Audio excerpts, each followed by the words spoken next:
Good afternoon, the Ranter is back to go into yet another rambling diatribe of the news of the day. And, we're past April 1st, so we can suspend that bullshit of doing something pro-Trump, even in an ironic way, of April Fool's Day. No, let's go back to, reality. And reality being how much of a horrific shit show that this president's administration has put our country through now. Now, I actually do not have the usual amount of time for me to do these, so I'm not going to get into all the stuff I want to get to just now, but I will be doing another video concerning what's going on with the tariffs and various other things that are happening. It's just my observation of how this president who decides to put us through this turmoil, through the markets, through the prices that are hiking up, well, he'd rather go golfing and not give a shit, and be very clear of him not giving a shit about you and what you have to go through. So, but we will suspend that till later. Maybe I'll do that tonight after I get out of work. But I just wanted to go into one little tidbit story. You know, it's almost it's easy to pass by. It's barely noticeable because, you know, oh, hey, Greenland, eh? No, this is about the Trump administration wrongly deporting a man through a clerical error, and then not wanting him to return and doing all its damnedest to make sure he doesn't return, including maligning him, calling him a gang member. So, a lower court judge who was taking this case up asked the government, you know, any of the evidence or justifications as to why he's deported and why you claim he is such and such. And the DOJ lawyers just says they have nothing. They literally said, I don't know. They do not have the information. They do not have the evidence to prove this man was a gang member or was worthy of deportation. So the judge ordered the Trump administration to get him back, which they don't want to do. So, I'm going to read you this story here. This has just come out within the last few hours that the Trump administration is now going to go to the Supreme Court and ask, pretty please, with sugar on top, don't allow the courts to force us to bring this guy back because it's totally going against us, you know, our blind scattershot of deporting everyone who's dark. No, we don't want him back. No. So, we're going to read this. From ABC News. Trump administration asks the Supreme Court to block the return of a wrongly deported Maryland man. The Trump administration has asked the Supreme Court for emergency intervention in the case of Maryland man the government, by its own admissions, removed to El Salvador by mistake, and now must return by 11:59 p.m. today under a lower court's order. Solicitor General D. John Soller argued that in the filings that the federal court cannot order a president to engage in foreign diplomacy, which he says is implicitly involved in any potential returns of Kilmar Alamando Abrego Garcia, who the Trump administration alleges is a gang member. Quote, the Constitution charges the president, not the federal district courts, with the conduct of foreign diplomacy and protecting the nation against foreign terrorists, including by ineffectually their removal, Soller writes. And this order sets the United States up for failure. The United States cannot guarantee success in sensitive international negotiations in advance, at least of all when the court imposes an absurdly compressed mandatory deadline that vastly complicates the give and take of foreign relations negotiations. Unquote. Abrego Garcia, despite having protective legal status, was sent to the notorious CECOT mega prison in El Salvador following what the government said was an administrative error. In March, Abrego Garcia, whose wife is a U.S. citizen who has a 5-year-old child, was stopped by immigration and custom enforcement officers who informed him that his immigration status has changed. according to his attorneys. He was detained and then transferred to a detention center in Texas before being sent to El Salvador. Abrigo Garcia entered the United States in 2011 when he was 16 to escape gang violence in El Salvador, according to his lawyers, Simon Sandoval Moschenberg. The attorney representing Abrigo Garcia said last week his client was not a member of MS-13, and as the government has alleged, but said that's an issue for an immigration judge to address. The appeal to the Supreme Court came Monday morning just before the U.S. Court of Appeals for the Fourth Circuit reaffirms Friday's ruling by U.S. District Judge Paula Inces that Abrigo Garcia must be returned by Monday at 11:59 p.m. So keep that on your date book. The Fourth Circuit Court of Appeals rejected the Trump administration's emergency motion to block the order to return Abrigo Garcia to the United States. In a unanimous decision, the panel of 3 judges agreed to annex order requiring the government to facilitate and effectuate the return of Abrigo Garcia by the United States by no later than 11:59 on Monday, April 7, 2025, should not be stayed. The United States government has no legal authority to snatch a person who is lawfully present in the United States off the streets and remove him from the country without due process, unquote, the judge says. The government contention otherwise and its argument that the federal courts are powerless to intervene are unconscionable. U.S. Circuit Judge Jamie Wilkinson, who was appointed by Ronald Reagan, said in his opinion, quote, "There is no question that the government screwed up here. If it's truly a mistake, one would expect the government will do what it can to rectify it," Wilkinson says. Most of us attempt to undo, to the extent of that we can, the mistakes that we have made. But to the best of my knowledge, the government has not made an attempt here. In a concurring opinion, U.S. Supreme Court Judge Robert King and U.S. Circuit Judge Stephanie Thacker said if the government wanted to prove the Maryland man who was sent to El Salvador was a prominent member of MS-13, they had ample opportunity to do so, but has not even bothered to try. The government has made no effort to demonstrate Abrigo Garcia is in fact a member of any gang, said King and Thacker. Okay. So there's that. We still have no idea where Mahmoud Khalid is, and since he was pretty much black bag and disappeared off the map, I'm wondering where that gentleman is. And we have this. This harkens me back to the first Trump administration during their first attempts at trying to dissuade people from coming over the border by ripping children from parents and separating men and women. It reminds me of that because it reminds me of how the Trump administration at that time didn't really care about paperwork. They just wanted to throw people away or throw people in detention centers and just lock the door, forget about it. They took this guy off the street and then threw him away. And when asked, for any of the evidence as to why he's being thrown away, they get obstinate and smug about, why are you asking us? We're doing our duty. This is what you voted for. This is what you all voted for. Yeah. And then say without evidence, without that he was convicted of being an MS-13 member or an MS-13 leader.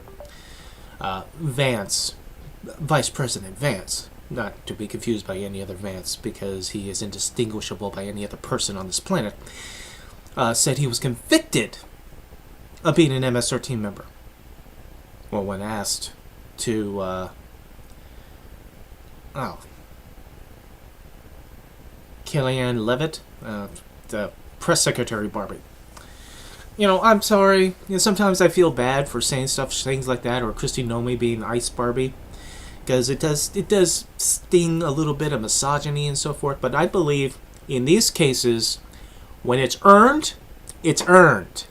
So, Press Secretary Barbie said that when she was asked upon the evidence, she says, oh no, not only is he an MS-13 member, but he's an MS-13 leader.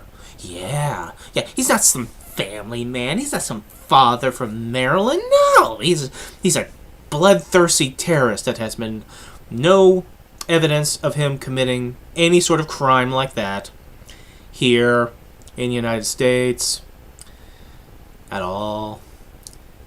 And there's no one convicted him of being a gang member.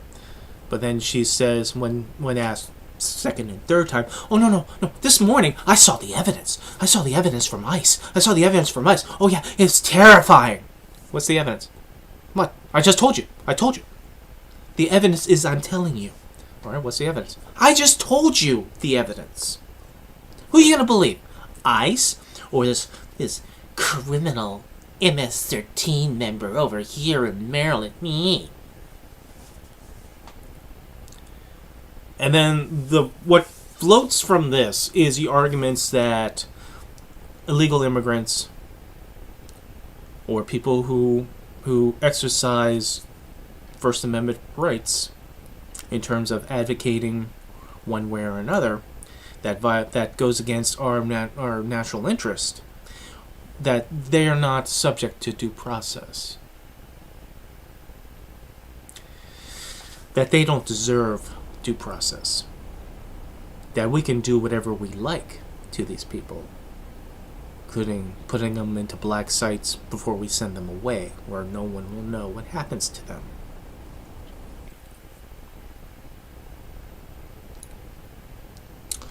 It's a horrific thing to say in our land of the free, in our home of the brave, that we spent over 500,000 people dying in a civil war to stop slavery, when that eventually became a cause for us, because preserving the Union wasn't really wowing people. And, in the 19th century, even freeing slaves wasn't really wowing people either. But, be that as it may, it's sad to say, and it's horrific to say, that apparently we are now back in the slave trade. Because when we deport people to El Salvador, guess what those people are going to be doing?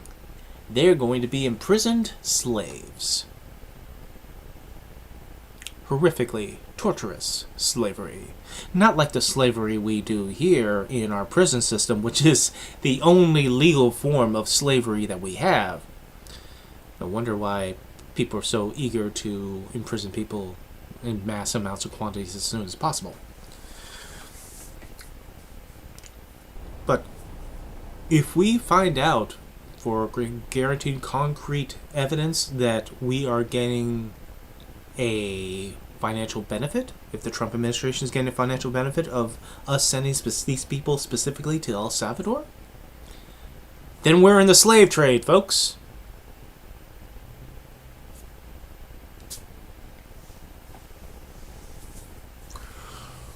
But the idea of illegal immigrants, migrants. We don't like us using any other term. The Trump administration doesn't like us using any other term than illegal immigrant. Illegal. These are human beings. No, they're illegal. The Trump administration made it clear, from Press Secretary Barbie in one of her first stints before the press, that an illegal immigrant, by definition, in of itself, makes them criminal. That they're already behind the 8 ball. So it doesn't matter if they actually are criminal. It doesn't matter if they're actually violent. It doesn't matter if they actually stole something, they actually raped someone, they actually assaulted or murdered someone. It doesn't matter. They're already criminal just from being here.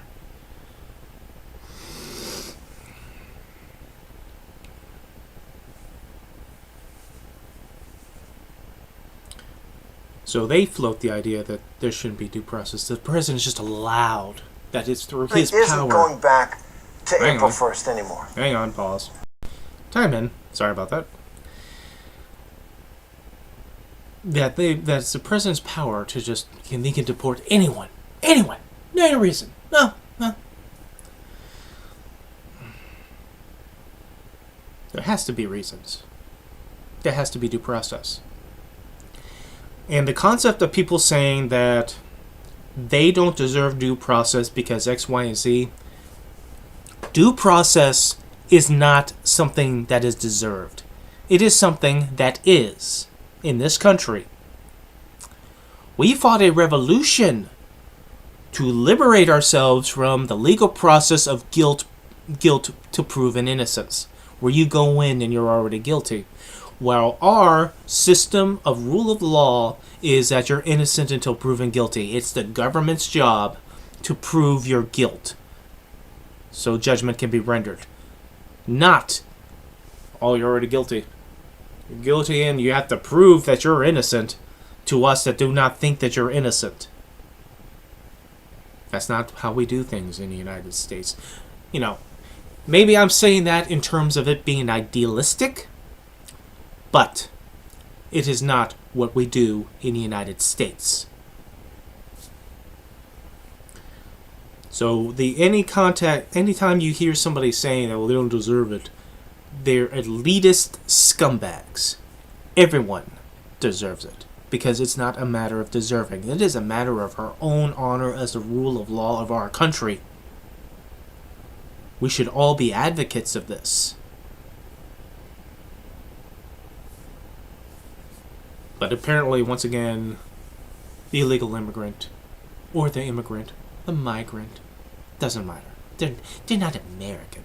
I mean, this is the Stephen Miller thinking, where Stephen Miller, who even when he was a little Nosferatu goblin in high school, had problem with illegal immigrants. He had a problem with legal immigrants. He had a problem with anyone with a different darker shade pigmentation that was coming in here, so easily, legally, for those who are legally doing it, so easily without merit. Half of these people who are advocating against immigration or just wants this merit base, they wouldn't be in this country. Ted Cruz, his family, who didn't have some sort of scientific or financial genius that allowed their merit-based immigration to happen in our country. No. They fled to the United States. And then they fled the United States to Canada. Yes, right. Remember, Ted Cruz is a Can-Spanic, who now is completely Texan.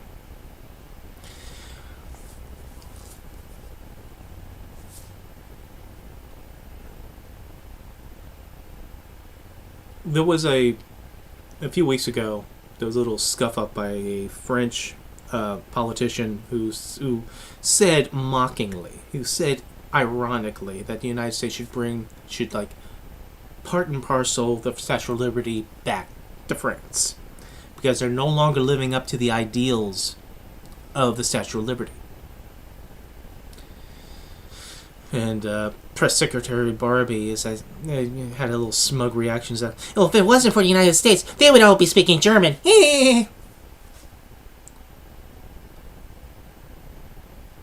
What happened to adults? Never mind. That's just a side tangent. I don't have the time for side tangents. But even though he was saying that in irony, the point was made that we are not living up to the ideals of the Statue of Liberty.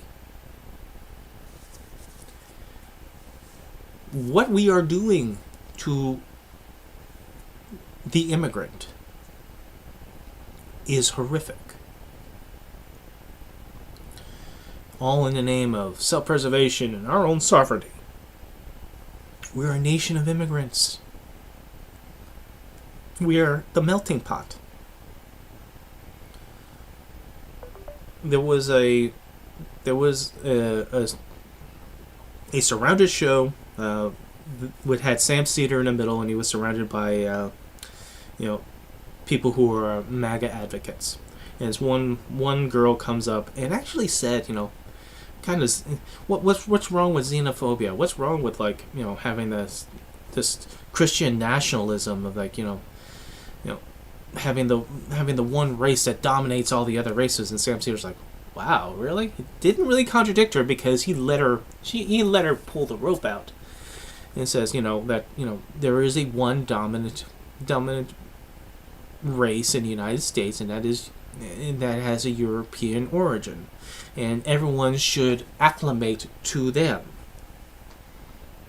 Did you also get that she was blonde-haired, blue-eyed? Just a little tidbit of aesthetic acknowledgement.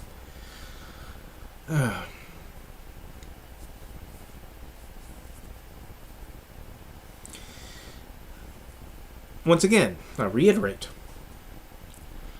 it's not a matter of deserving that these folk, like us, like anyone in the United States, is deserving of due process if and when we get arrested. We are not supposed to be taken off the street. We are not to be black-bagged. We are not to be sent away without any knowledge of what we did or what we didn't do. We should have access to a lawyer.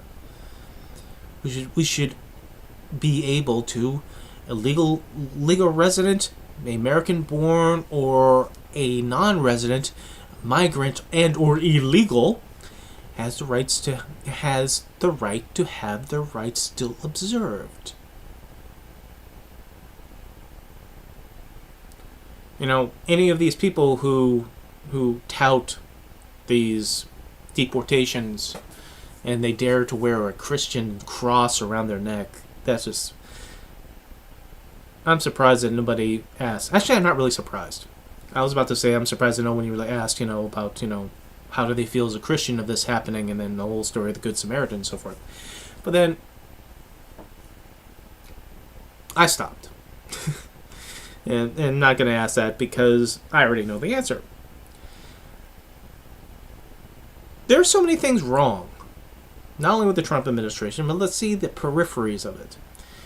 As a 46-year-old guy, it's sometimes I'm an adult, but age is only a number. Or is it not a number? Anyway,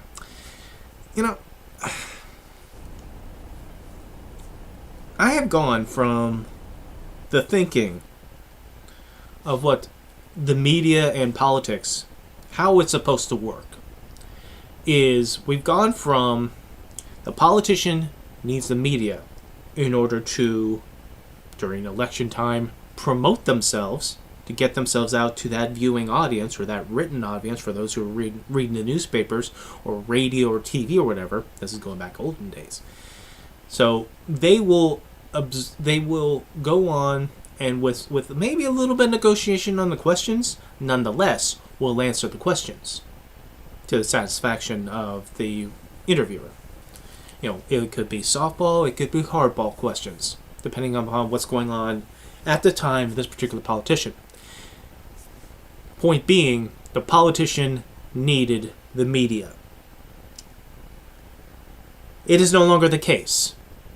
Now that we have this 24-hour news cycle, and we have news organizations worried more about ratings than they do the actual assimilating of information for people to decide for themselves, the media needs politicians. So they allow the politicians to come on. They give them softball Nerf balls for questions. They allow them to fly off the tangent if they're one political direction or another without too much contradiction. And if they do try to contradict, then they do kind of softball. They kind of do softball. If it's really, really egregious, then maybe the human instinct of like, you're bullshitting me will come out and will peek through the professionalism of like, no, that's wrong, that's inaccurate. No. And they'll try to correct or such, and then it becomes and talking over each other. I wish media would just have like these reporters or these hosts, when they're having this thing where they're having talking back and forth, they just go eat and mute, and they say no, we're not talking over each other, and the person's still. They say no, we're not talking over each other. I asked you a question, and all this side stuff is filibustering the time we have here, but that's not answering the question. So I'm going to unmute you. And if you don't answer, and if you're not answering the question that I am asking, then either I'm going to keep you on mute or we're going to say goodbye. And then I will run the commentary of this conversation after you are gone. But no one's got the balls. No one's got the balls when Press Secretary Barbie touts the great and powerful Trump and how this guy from Maryland is somehow an evil MS-13 leader and he's a terrorist. No one has the balls to go to any of these pundits on the news and just paint a broad stroke of all the people that get deported, that they're all terrorists, they're all gang members, like the hairdresser who's gay, the guy who has the autism tattoo, that's obviously a gang tat, even though it's a tattoo of a ribbon and it's for autism because of his 15-year-old brother. Oh, no, that's a gang tat, he has to go.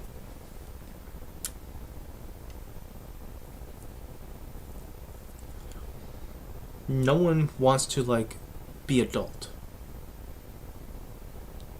People are writing this out. Wow, this is an exciting time, the downfall of the United States, isn't it?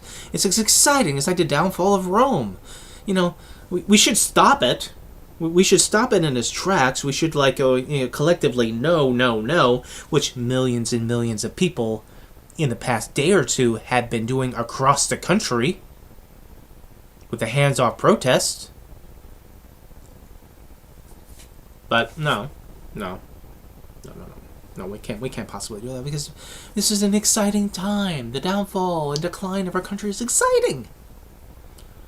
As the world is turning its back on us, no longer trusts us.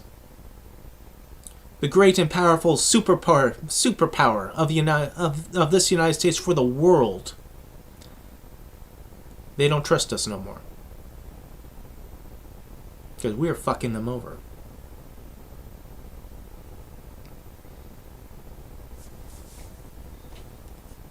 And we'll get into the terror side of that in the next video on that. But let's keep it on here in the last few minutes here.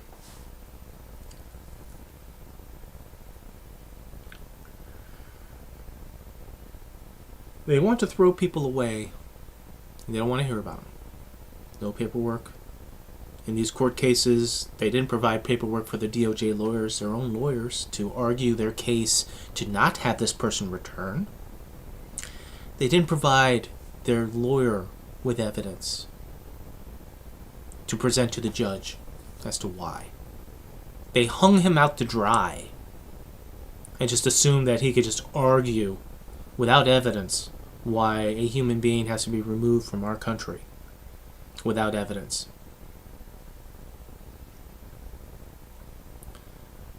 Unfortunately for these people, not everyone is like Press Secretary Barbie. That just saying it is evidence enough. Oh, I saw the evidence. Oh, if you would have saw the evidence, you wouldn't ask a question like that.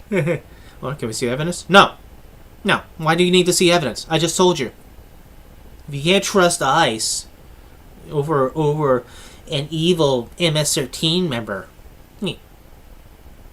and then it's all on you. It's not on us. Your perspectives are skewed.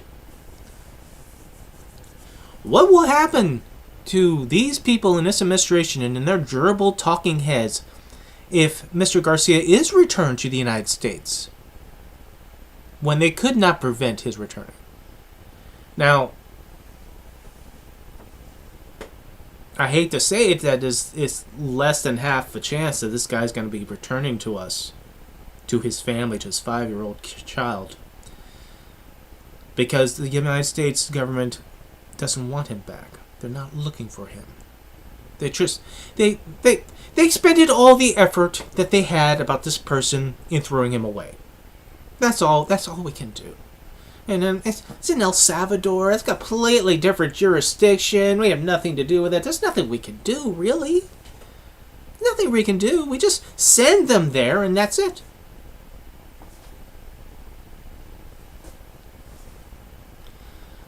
Callous, inhumane, thoughtless, glib, smug, stupid, horrible